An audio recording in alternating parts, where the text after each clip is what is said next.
When I was a little kid, those were the games, that and like Space Quest, those were teaching me how to read. So I was playing comedy games as I was learning what words were. Video games also helped me get jobs in television. And, I've been lucky enough to write for my childhood dream company, Nintendo.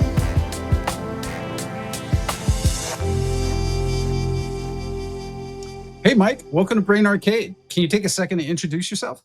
Of course. I'm Mike Drucker. I am a stand-up comedian, writer, and author. I have written for television shows such as Mystery Science Theater 3000, The Tonight Show, and I've worked for video game companies as a writer such as Nintendo and Valve. And so I've also written a book called Good Game No Rematch, which is about my life growing up with video games and playing them and humiliating myself with them. So I am sort of a jack of all trades, master of none type person. That's awesome. So actually, while we're talking about writing, sorry, I know I said I was going to ask you certain things, but I've already diverted the plan.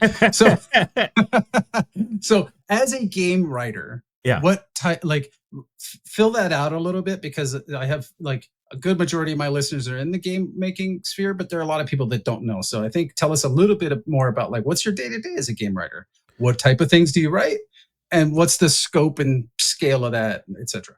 Of course. Well, right now as a game writer, I am not a staff writer on a game. I am more doing punch up. So at this current moment, punch up for a game is quite similar to punch up for, say, a movie where, there'll be scripts of either character lines or story beats or what have you. And you sort of come in and you consult, you pitch ideas, you pitch alternate jokes. And so that's what I've been doing pretty recently. And in the past, I have been a staff writer on games. When I worked at Nintendo, I was a localization writer-editor. And so I worked with a Japanese translator. But the project I was on required a lot of creative freedom as per the dev team's request. So that was actually a very collaborative creative writing process itself. So I've done everything from being a staff member in a room talking about all the story beats and how they're going to flow and where we're going to go next, and having, long calls with the dev to figure out how that all fit together. And I've been, on the flip side of it, where they're like, here's everything we have the character saying. What do you think you can make funnier? Right. So it's a very varied career. So do you generally get called in to do comedy punch up, or do you do all kinds of writing? I do all kinds of writing. I think generally 80% of the time I'm being called in, it's for comedy stuff. So, and I love it. I love being brought in as a hired gun to look at a script and be like, hey, what about these 50 ideas here or there? Sure. It's super fun for me. That's awesome. So what's your, in this age of specialization, we have narrative designers who are also part writer. How have you, I've had, Martin Montgomery on, and he worked at Telltale and did a bunch of stuff. How do you work with the narrative designers, generally? Well, it really depends on what stage the game is in development. Sometimes with punch up, the same thing. And again, the same thing really applies to movies or TV shows. So, sometimes with punch up, it's in the middle of the process. So you're not just pitching ideas on how to make this character's bark funnier. You might also be saying, oh, this character could do this thing. Or I've noticed that these two characters sound a lot alike, or they have the same sense of humor, or they're making the same jokes as each other in a way that isn't conductive to what the characters are trying to do. Sure. And then there will be a little more involvement with the narrative designer, because oftentimes they're, in that middle of the process, it's still plotting out where things will go and who plays what role. And again, extraordinarily similar to a TV or a movie in development. Okay. Well, that's good to know. Yeah. And on the backside, but when something's almost done, let's say you have almost everything in place, but, for some reason, whether it's a focus group or it's an internal review or something, they're like, this character's not hitting, or these jokes aren't hitting. That might just be me coming in and helping them, do some new lines for some voice recording, which would mean, I'll be talking to a narrative designer, but there's a little less a change to the narrative design, if that makes sense. Sure. Yeah, totally makes sense. Yeah, because narrative has very specific targets they have to hit, and there's even if there's branching, they've got sort of road markers they have to hit in the story, and so the structure is totally different. Whereas I feel like, and you can say no, you're totally wrong, Chris, but I feel like what you do is kind of more fun because you can come in and it's creative from a like, oh, what are the parameters that I have to work in, especially if it's comedy, because then you can totally flex, expertise and comedy muscle, right? Okay, so you're a little bit younger than me, but like, what's your recollection? Like for me, some of the funniest games have been the LucasArts adventure games. Yeah. Right. Oh, like there's definitely. a lot of comedy in those, and I think my favorite was Full Throttle. Like there's a lot of situational stuff there. Like what's your favorite comedy game or comedy moment in a game? And then also, if there was one game that you think you wish you could have worked as a punch up writer, what would it be? So two-part question. First, favorite. Second, which one do you think you could have improved? I mean, I'm going to cheat a little bit because I think that the funniest game ever made is actually a relatively new game, which is Thank Goodness You're Here. And Thank Goodness You're Here is and I wish I had worked on it, but it's such a thoroughly British game that my American voice probably wouldn't have contributed to it. And honestly, as a comedy, that game is perfect. Like, that game makes me jealous of how good it is because it does such a great job of tying every gag into something you're doing on screen. The hard thing with any art form with comedy is sometimes, you don't want a character to be doing a normal thing and then saying, well, that just happened. Like, you kind of want the comedy to be tying into the way the character's feeling or acting. And Thank Goodness You're Here does that in a way that's so mind-blowing. It's also only like 2.5 hours, which thank goodness for that. So that would be my answer for both. As far as childhood favorites, I am younger than you, but I was a huge fan of the Zork games. And I was a huge fan of the Douglas Adams Hitchhiker's Guide game. Sure. From Infocom. And so a lot of those games, when I was a little kid, those were the games, that and Space Quest from Sierra Online, those were teaching me how to read. So I was playing comedy games as I was learning what words were. Right. Would you say that had an imprint on your personality? 1,000%, yes. 1,000%. That's amazing. So like for me, and here's an interesting topic we can cover some other time, like in those formative years, I watched a lot of Looney Tunes, a lot of Three Stooges, a lot of like sort of absurd, like my humor is pretty absurdist. And like, some Monty Python, some whatever. And so like for me, humor is like I'm known for shooters that are very serious, but like in the development process, I'm constantly finding weird angles, and so to me, it's and doing voices and whatnot, and so it's a super fun time. Like one of these days, I do want to take on like a comedy game, but comedy games are so hard. Would you find that like making a comedy game is difficult from your POV? Yes and no, because I think the question is multi-layered. There's a difference between making a comedy game and making a game that has comedy in it.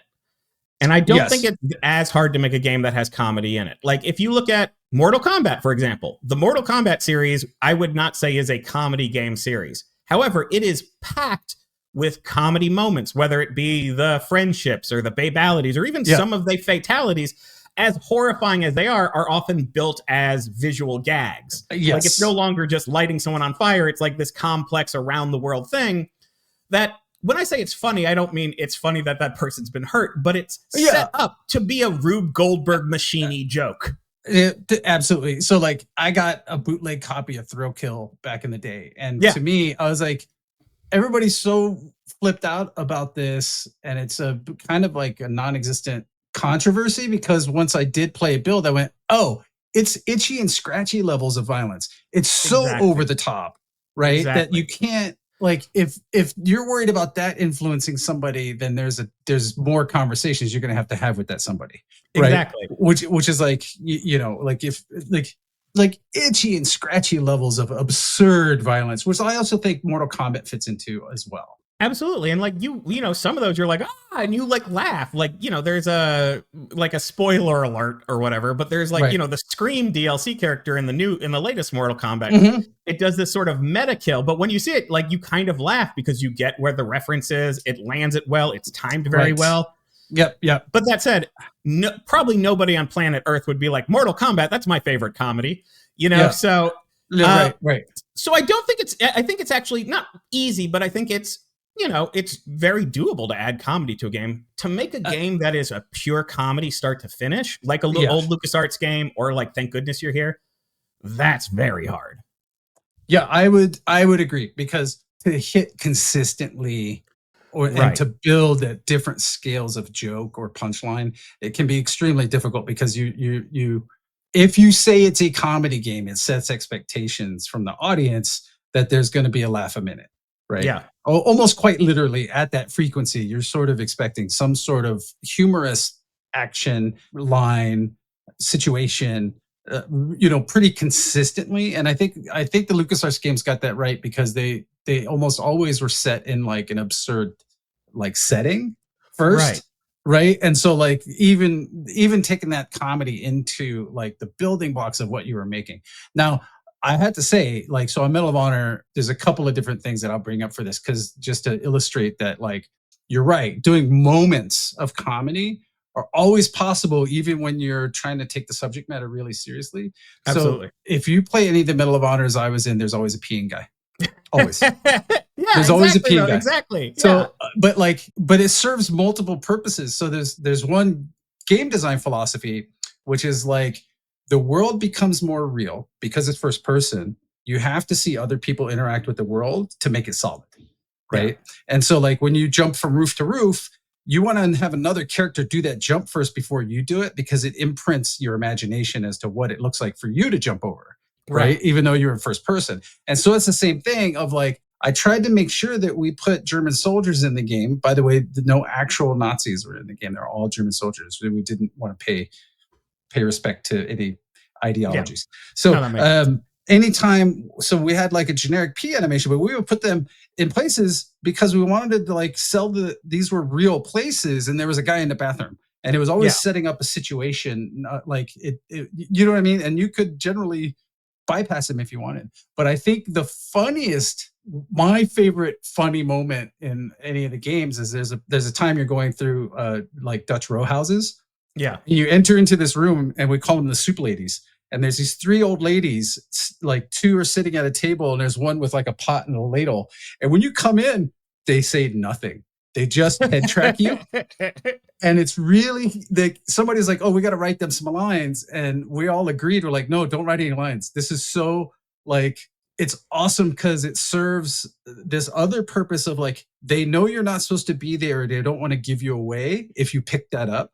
But it's also really kind of funny to see these Chuck E. Cheese style animatronics that are just staring at you. You know what I mean? And so she's frozen with the ladle, and they're sitting really cool. And so it really is up to the player to read it how they want to read it, right? Yeah. And so like, if you're really into the fiction, you're like, oh, they're being quiet, thank you, right? But if you're like, whatever, I'm here to collect headshots and conflict, you're gonna be like, oh my God, it's hilarious. It's like World War II Chuck E. Cheese, right? Like, but basically, to me, those moments are super important because you can't always run at 11 in an action game. Exactly. You have to have these sort of comedy relief moments. Whether it lands or not is actually really easy for me in those cases, because it's like, actually, it doesn't matter if they land. There's like multiple interpretations, so it's really up to the player to figure it out. So, okay, comedy in games. What's a project that you wish you could have been on because you think you could punch it up? Oh, I don't want to disparage anything, but like I would have, like, maybe like one of the Saints Row's games. I think those games were super fun games, and I do have friends who worked on them, so I'm not disparaging them at all. Yeah, but they're funny in their own right. But I think they're funny in their own right. Work on. Yes, But something that I think bumped me about that series at times, the later entries, was that a lot of the characters did something that's kind of a pet peeve of mine, which is they all had the same sense of humor, which is a lot of the characters, they reacted to situations the same. They shouted. If you switched one character's exclamations with another, it could be interchangeable. Totally. And a lot of great comedy comes from the fact that, two characters, like if you look at like Laurel and Hardy, they have different perspectives on that situation. If you look at the Marx Brothers, they all have, if you look at Daffy Duck and Bugs Bunny, what makes them funny isn't that they are both cartoons that don't look like real animals and they can jump around. It's that they have profound differences of opinion on what they're doing. Right. And I think a problem people often fall into with comedy writing, and even I fall into it with like, drafts or just, not thinking, is being like, making every character be the one who's like, I can't believe that's going on, or like, uh-oh, here's a big dildo, when every single person has the same sense of humor, you really start to hear that someone is behind it versus that those characters are existing and living in that environment. You could have a crazy, and you can have, that's a series that exaggerates it all the way to the top, but you can still have a character in a scene that's like, this is nuts, without every other character saying this is nuts at the same time. Yeah. So one of my favorite, so I was at THQ at the time. So I worked on, so I was there for like the end of like expansion for 3, and then some of the development of 4. So I got to meet the whole team, and we're like, that was fun for me because it was like I could see where they were building in the comedy and the jokes, and like starting a heist with like big head masks on of Johnny Gat which is great, which is a funny bit. It's a funny bit, and the world is totally just absurd and weird, and like they're a bunch of funny guys. They have fun. What was also fun was the fact that, like, when you do character creation, you can do literally anything you want. And Creation Station was amazing. But they also let you pick zombie voice. And so after I played through it, I played zombie voice with subtitles. And to me, that was like it was hilarious. I didn't get it for Saints Row 1 and 2. I was such a GTA sort of head that I was like, wait, what? Like, this seems just kind of ridiculous and weird. And then, but by the time we got to 3, you could see that they had worked out like the chemistry of it. But my favorite moment, one of my favorite moments in games of all time, is Burt fucking Reynolds, right? And then being able to unlock him as a companion, right? Like that is actually Burt Reynolds, not a character in the game, was just a great bit for me. Like, that was a good gag. So yeah, and it definitely has like really, really good bits. I think it's more like, it's almost like when you look at Grand Theft Auto 5, all 3 of those leads have very different personalities. Yes. If you could be driving the same car, get into the same extraordinarily weird style accident, and there would be different lines that really show you how different each character feels about that situation. Right.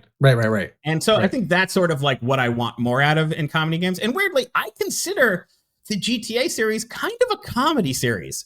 I know that we've cast it as a drama for some reason, probably because it's so high on the shelf that we don't want to lower it to the cheap liquor of comedy. Right. But everything about the GTA series, every mission, every character, every interaction is heightened. Agree. It is an absurd world to start with. Yeah. And so to me, part of that comedy is you're doing seemingly serious things in an absurd world. Right? Like a total make-believe world. This is like, and that's part of the charm. And that's part of what gets you past any of its shortcomings, is that it is absurd. So your expectations are not like, when you drive, it's not, it's not like Gran Turismo driving. Yes. Right. Yeah. It's like, it's movie driving. It's an absurd movie world that you're living in. And you're thinking about playing an action movie. And I think everybody understands that at a subconscious level, as far as like what to expect from everything. And so, yeah, there are serious lines.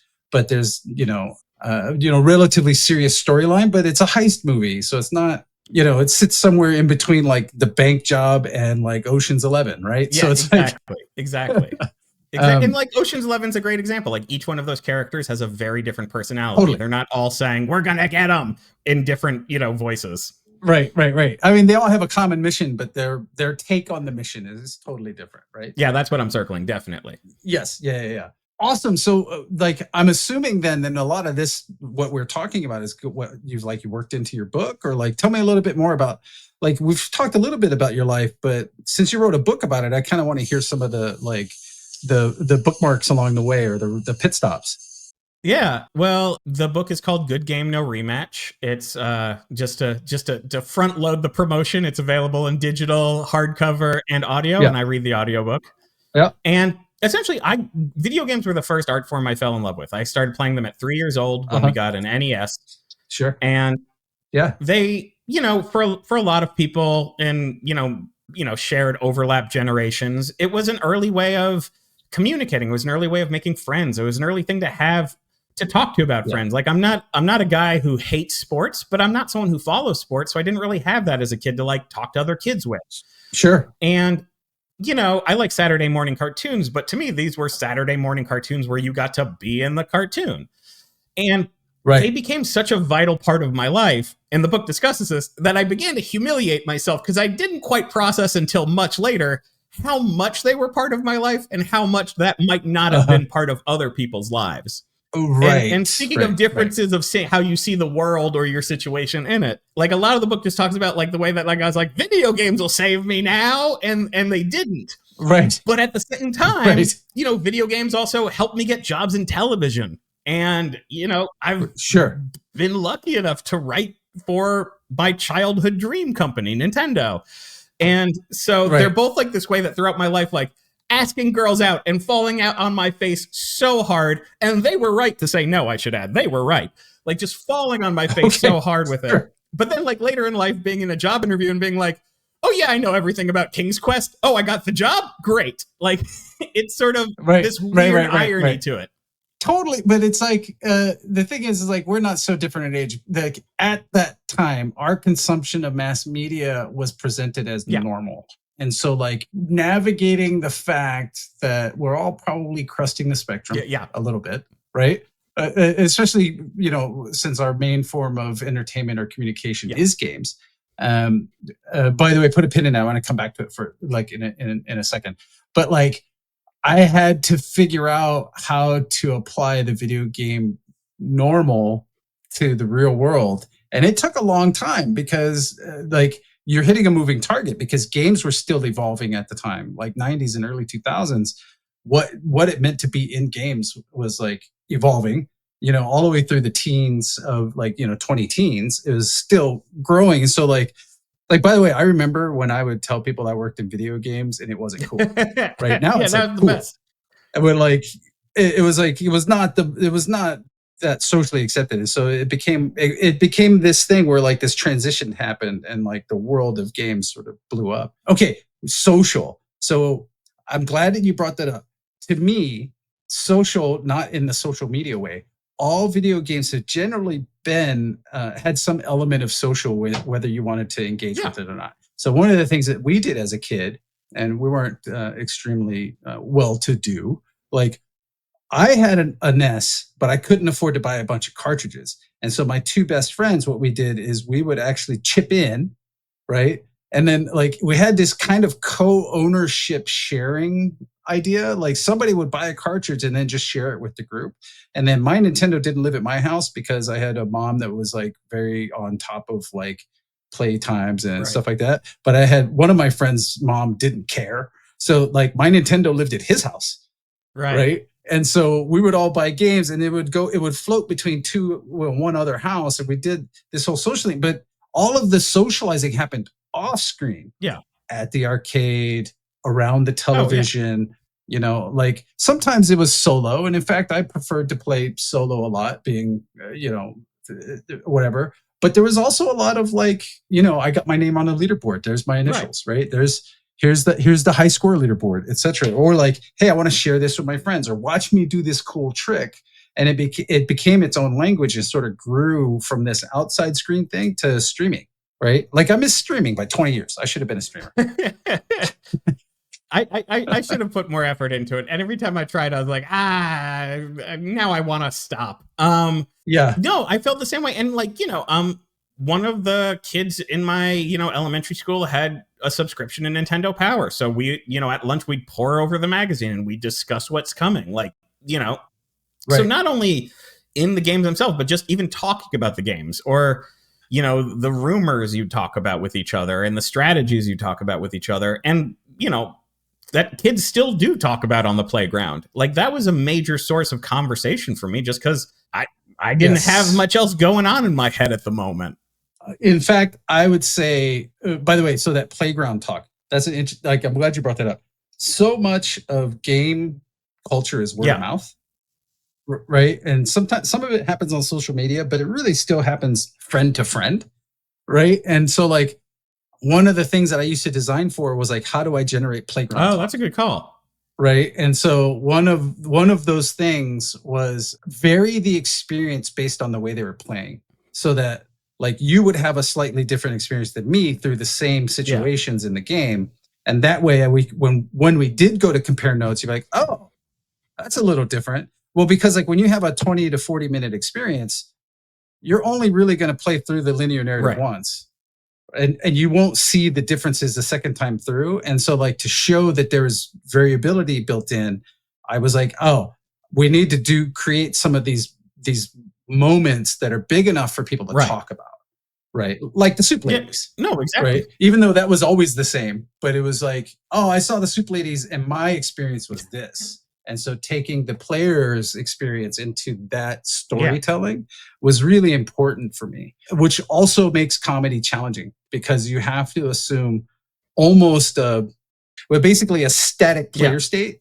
Like you have to get them to the point where you can set them up, right? And give them the right context to be ready for the punchline.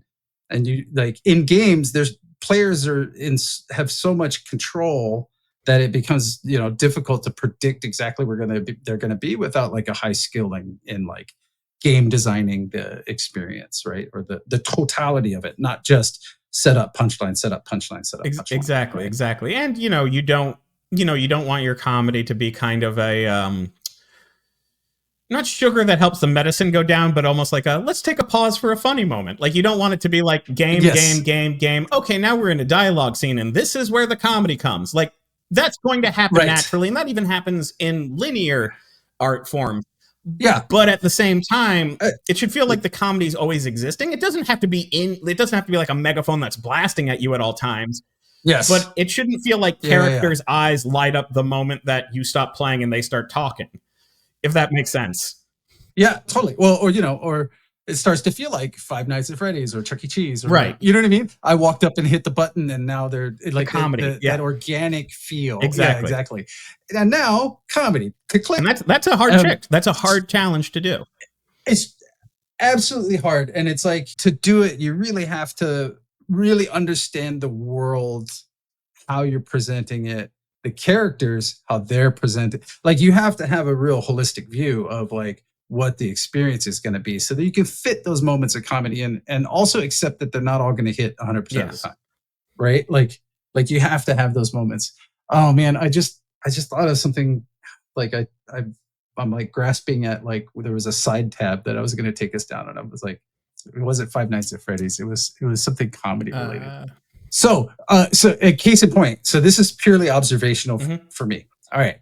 In the like rapid expansion of Hulu and like Netflix during the pandemic or just pre-pandemic, right? When like shows were getting funded like crazy.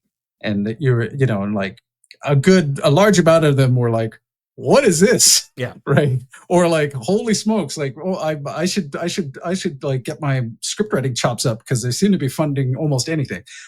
Like jump into the gold rush now before like that dries up. It dried up pretty quick, but it is interesting to me because at that time there was like a writer's toolkit that was about like Post-its and planning stuff out. I watched so much TV during the pandemic that as a consumer, and I can write my way out of a paper bag, but I'm not a writer by trade, right? But like I could tell you which shows were built on Post-its because there was a like I could feel the separation between the notes, and sometimes I could see where like one more pass of cohesion needed to be made, but it feels like they ran out of time to smooth it. Absolutely. Right. Like so like some shows just feel bumpy to me. Right. So, speaking of which, are you a Supernatural fan? I am. I probably would be if I saw it, but I haven't watched it, unfortunately. So I'm not a fan in that I don't like it. I just have never watched it. So, okay. During the pandemic, I had heard enough people talk about Supernatural. I watched all 15 seasons in like consecutive binges. You know what I mean? So it's like, it's interesting because like my experience through that is totally different than the week-to-week experience. And so like my observations, and this is the same with like older games and people coming back to them, like, wow, people are taking away totally different things. I kind of want to go back and play Full Throttle again, that makes sense. and see how that plays for me, or Day of the Ten. All right, bet you and I are going to play an older like LucasArts game, like OG DOS simulation, something or other like that on stream sometime.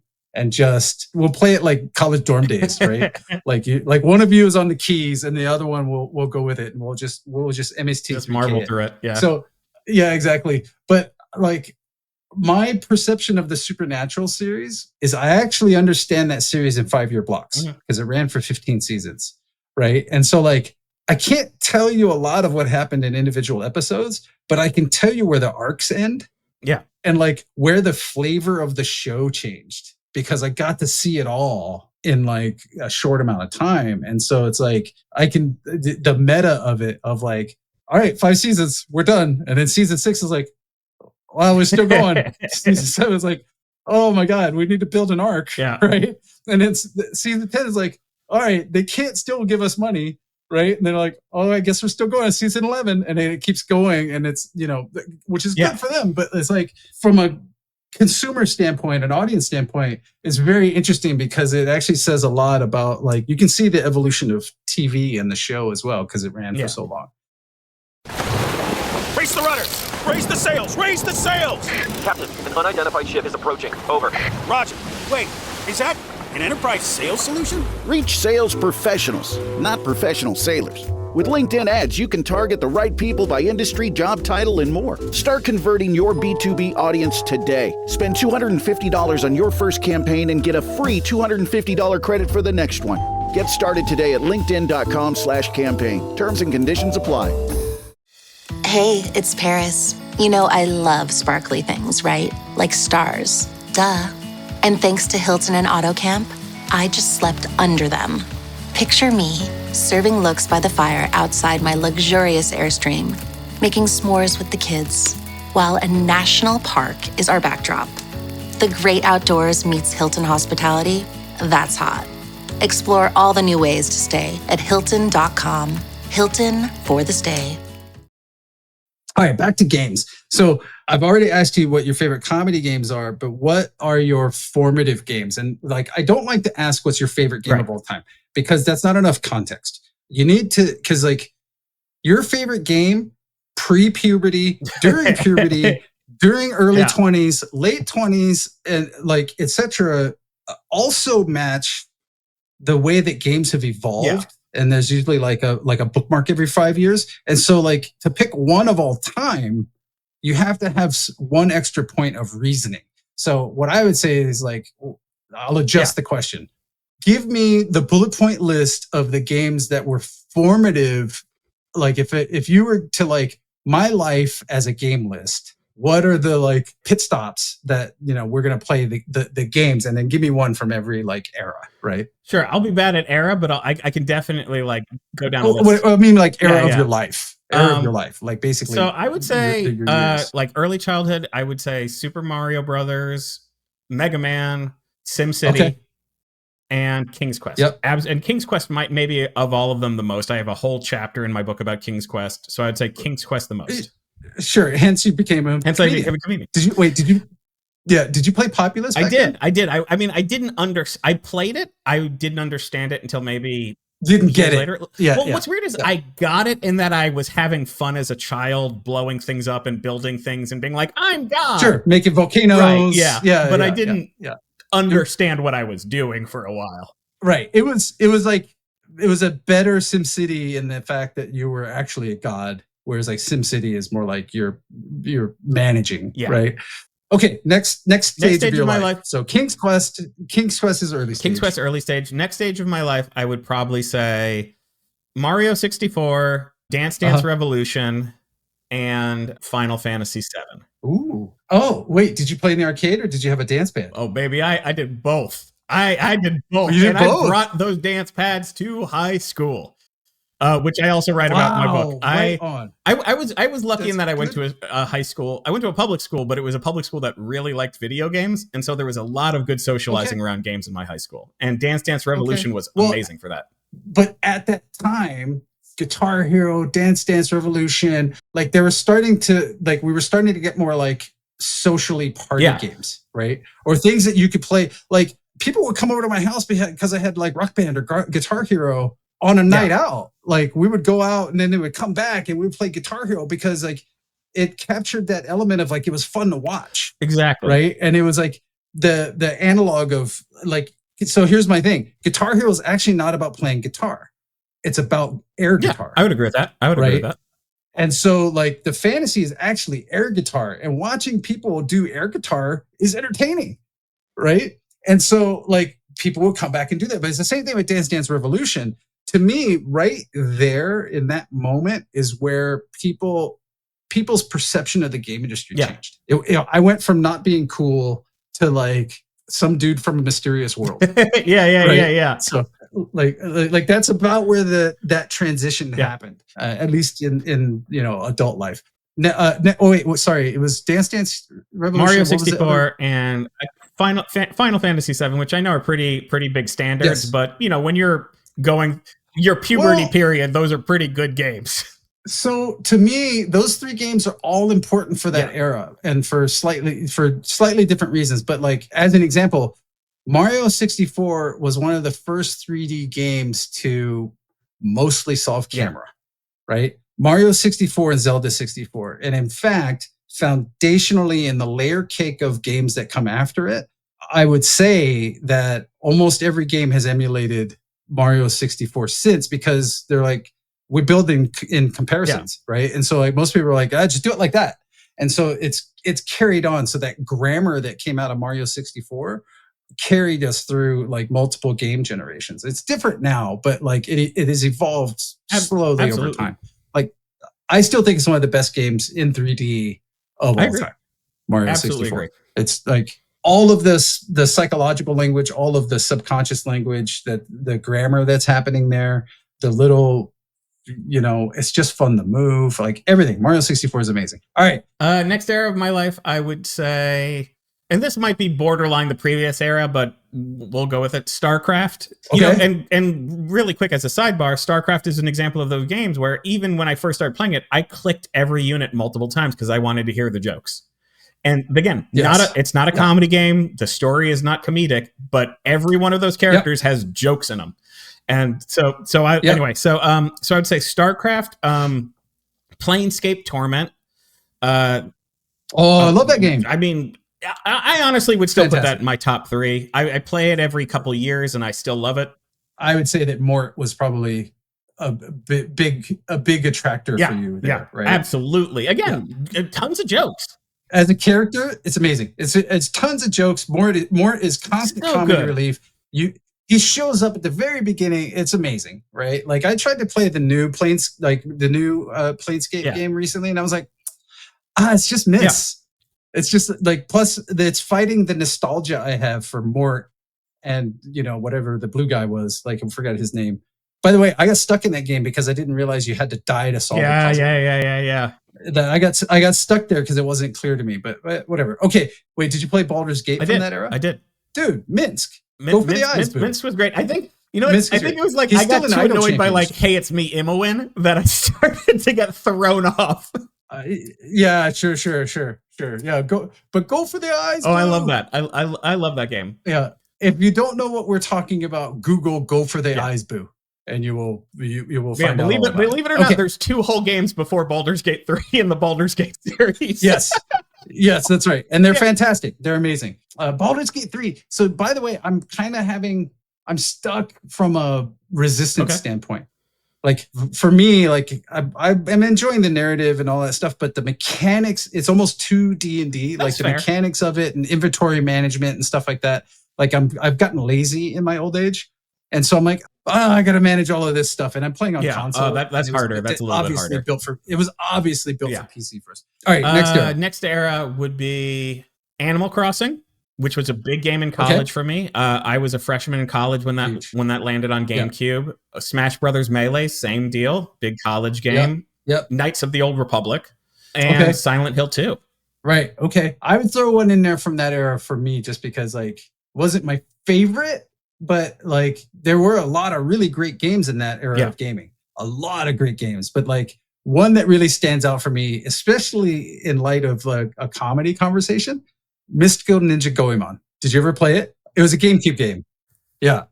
It's so long ago. But the great thing about it was the first time I'd ever experienced somebody structure their game like a TV show, right? Because it always had the theme song, and then it always it was a procedural built into it. That like, look up Mystical Ninja Goemon. It's like this, at least for the listeners. Like, go look up Mystical Ninja Goemon. It's fantastic. It's like it's really fun. It's not going to look good now, but at the time it was great. The first time you come out in a giant wooden robot to fight a boss battle is on roller skates. It's fantastic. It's so good. Space Channel 5 is kind of from that era. Space Channel 5 is amazing. Parappa, like rhythm games kind of came in that era. And then Mark of Cree, one of my favorite games of all time. Like that's a great game. That's just fantastic game. I've borrowed things from that game like over the years easily and not even remembered I borrowed them. Okay, next era, and then we got to wrap up a little bit. My next era would probably be, because now we're getting to the ages when things kind of sort of blend together. Tied to work, right? Yeah. And I don't want to just go with like what was a nice experience once. I would go with, BioShock, even though it's not necessarily a game that I'm still in love with. I think that was big for me at that time. Uh-huh. It's a very good game, but I think it's one of those games where, there's been so many games inspired by it since then that you kind of lose the luster on it a little bit. Yeah. And also, like, it's talking about contrast as a topic in general. It had so much like topical contrast at the time. It felt so different. And you're right. There's been a lot of like darker or like dark themed games since then, like whatever, there's been plenty of them, so that like it has lost its like uniqueness, but it is definitely the root generation of a bunch of games after it. 100%. Sure. And I'd say that, and God, I just had it off on the top of my head. Fallout New Vegas was huge for me. I mean, I like the Fallout series in general, but New Vegas to me is, I know that that's a common fan thing, but I love New Vegas. Another game that has situational comedy. Yeah. Right. And world narrative comedy. Like the fact that you start to learn that you're building Optimus Prime. Yeah. Like is essentially it's hilarious to me, but also like a fun activity. Right. Yeah. And then like spoiler alert. But they kind of replay that gag again in a couple other places. And it's like, but like that was New Vegas where they did that, right? Or was it just 3?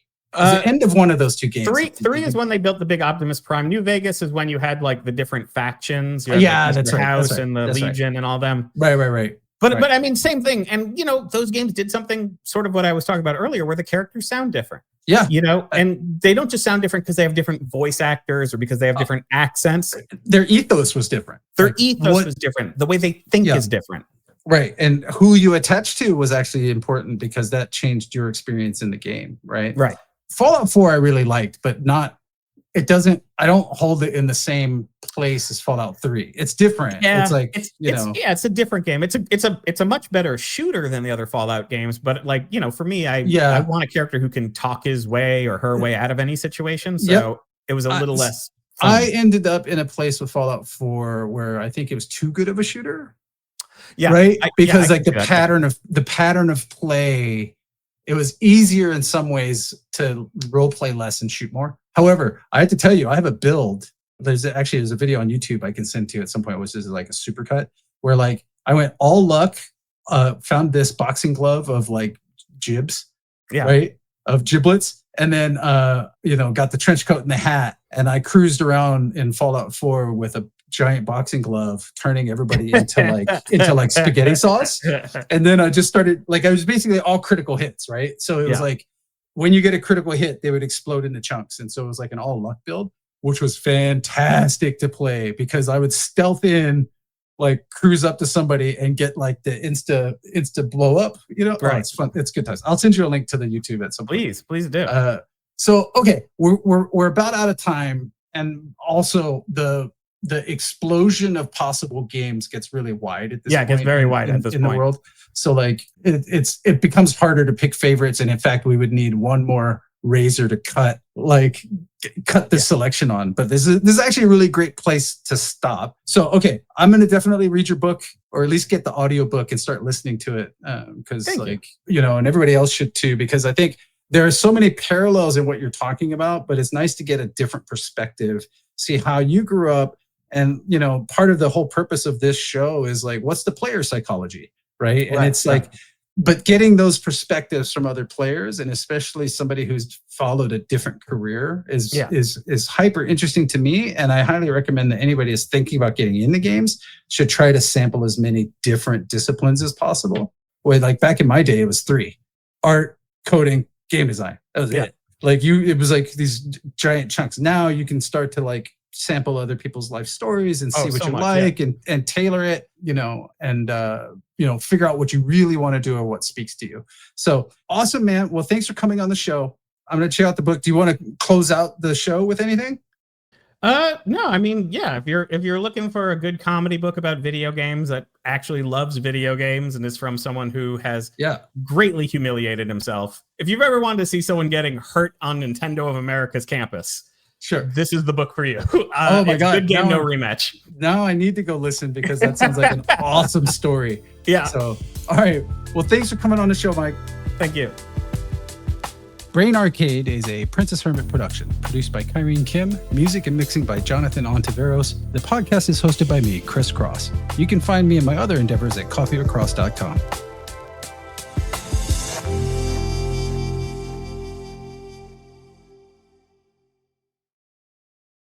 That's the sound of the fully electric Audi Q6 e-tron and the quiet confidence of ultra-smooth handling. The elevated interior reminds you this is more than an EV.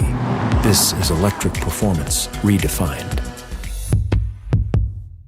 Hey everybody, Diego here from the Candle Power Hour and Candle Power Records. Together with Electric Cast Records, we proudly present Imperial Highway, a California sampler. 15 singles tracked by artists all based in California.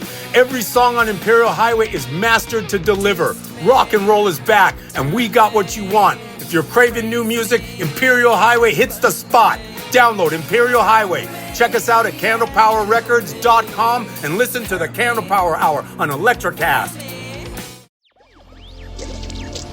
Electricast. Electricast.